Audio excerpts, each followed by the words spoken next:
And welcome into CBS Sports HQ. We are following breaking news here out of the NWSL, where this weekend's 5 scheduled matches have all been called off. Now, this move comes a day after The Athletic published a report where several former players accused now former head coach of the North Carolina Courage, Paul Riley, of inappropriate conduct, including being coerced into sex. Now, he denied those accusations, which date back several years with multiple clubs.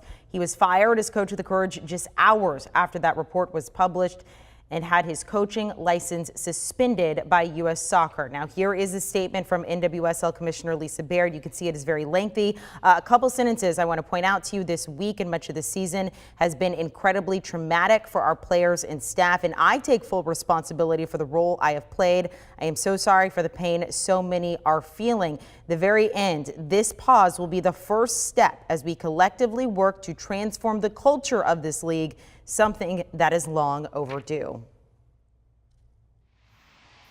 Let's welcome in former player and Olympian Allie Wagner to talk about this. Allie, you're heavily involved in the NWSL in that you know so many of these current players. You talk to them often. I know this has been a very difficult week for them. What are you hearing right now?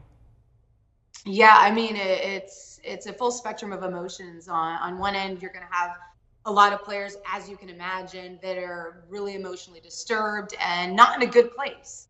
And then on the other side, you have players that are maybe further removed from the situation that are equally disturbed, but also, want to continue to point forward and right the ship, if you will. And really what they're talking about, Amanda, is getting their power back. That has been the issue within this league and from a player's perspective for a very long time. And the way they deemed that they could start to do that was not play these games this weekend. And with that information kind of came some uncertainty from the player's perspective, because they want to gain their power back. But at the same time, they were fearful that would they now no longer get paid? Would this be considered a strike? Would their cars not be paid for? So there were issues almost with the ability to even get that power back and to say they didn't want to play this week, given everything that has unfolded over the past few days within this league.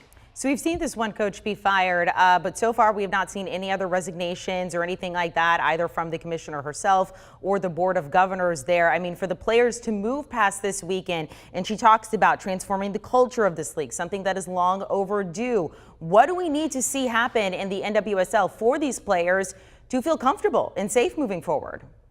I mean, I think a lot of the players, you're seeing it. They're calling for more resignation, specifically at the top with the commissioner and her role that was blatantly put out there by Alex Morgan on Twitter, the responses she had via email to both Shanae and Mana in the personal emails that were sent to her.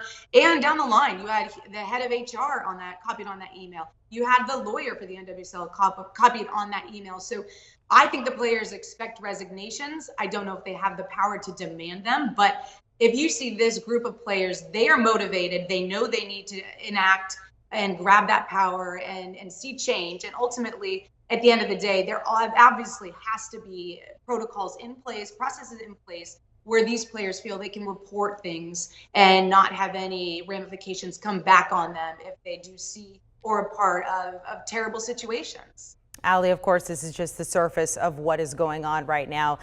Regarding that situation, we know we'll be talking to you moving forward as you continue to talk to those players, and we'll see how things pan out in the NWSL. Thank you so much for joining us here on CBS Sports HQ. That is Allie Wagner yet again. So these are the games impacted this weekend. Again, none of them will be played. The NWSL making that announcement today, of course, after the firing of now former North Carolina Courage head coach Paul Riley there under those very serious accusations against him. Again, from the commissioner saying our entire league has a great deal of healing to do and our players deserve so much better.